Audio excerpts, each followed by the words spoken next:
I am very blessed to have a group of high school friends that care about me.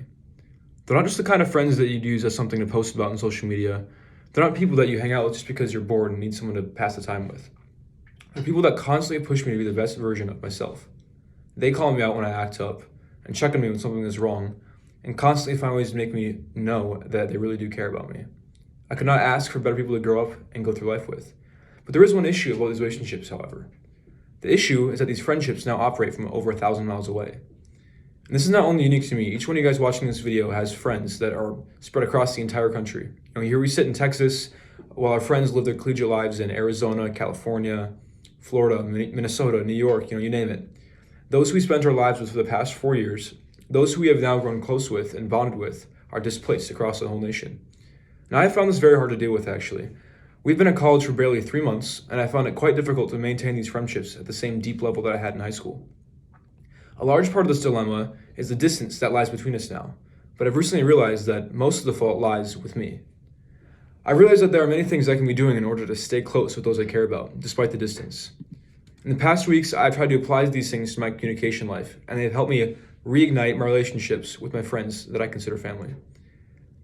Hopefully, I can teach you these key points and encourage you to stay connected with those far, far away from you. And these key points I find to be twofold, and they are finding consistency within your friendships and acceptance within your situation. All right, so in order to maintain a long-distance friendship, you need to implement a pattern of consistency. Now, this will look different for everybody, but it all follows the same principle. What's the one thing that made you and your high school friends so close? It's not that you have to pick and choose each of your friends that have the most in common with you. There's no opportunity for this. There was no survey for this. These people are now your friends because of how consistent you were with an interaction with them. Motivational speaker and author Shasta Nelson says that consistency is what made friendship so automatic as a kid, because school was consistent. It was a recurring opportunity to see and grow with people around you, and those that you related with and saw very often grew into the friends that you have today. Leaving for college, however, breaks this consistency we are so comfortable with. Instead of the interaction being a part of everyday life, it is now something that we must actively seek out, which leads me to the point that consistency needs intentional action. In college, that intention will come in a lot of different forms.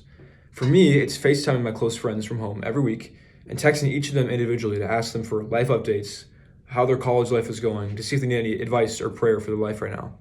And while I have made this a consistent pattern now in my life, I confess that I failed horribly at this during the first few weeks of college. I had countless missed calls from my friends, numerous unread texts and Snapchat messages, and overall didn't make enough time for them. One of my closest friends, his name's Isaac, texted me 4 days in a row asking if I could FaceTime. And every time I'd say, hey man, I'll call you in an hour, I'll call you back. But I would soon, fall into busy work and forget to reach out. Not only is this a bad habit of procrastination to fall into, but it makes me a worse friend. Friendship is about making time for one another, about being there for your friends when they need you. This dependency goes both ways, and I did not keep up my end of the deal. And this is an important aspect of consistency to keep in mind. Developing consistency takes, itself, consistency. Even though I failed at first, I got better. I prioritized my friendships, and instead of simply finding time in my day for my friends, I intentionally made time for them. And this helped extremely in my developing my friendships during college. And perhaps even more important than consistency when being far apart is having the ability to accept the distance that lies between you and those you care about. Often, long-distance friendships will be entirely out of your control. Most of us will end up switching from job to job in the future or change career paths entirely. Working adults constantly travel for work, move across the country, and even out of country in lots of cases. And you will experience these things for yourself, and the friends that you end up working with, your colleagues, coworkers, will undergo just the same, and you'll leave each other. Right now, our present situation, me and all of you guys, is college. And whether we like it or not, for the next 4 years, we're going to have heavy separation from those that we knew back in high school. This reality is all of our control and our influence, and accepting it has the power to free us from anxiety and the worries surrounding our relationships.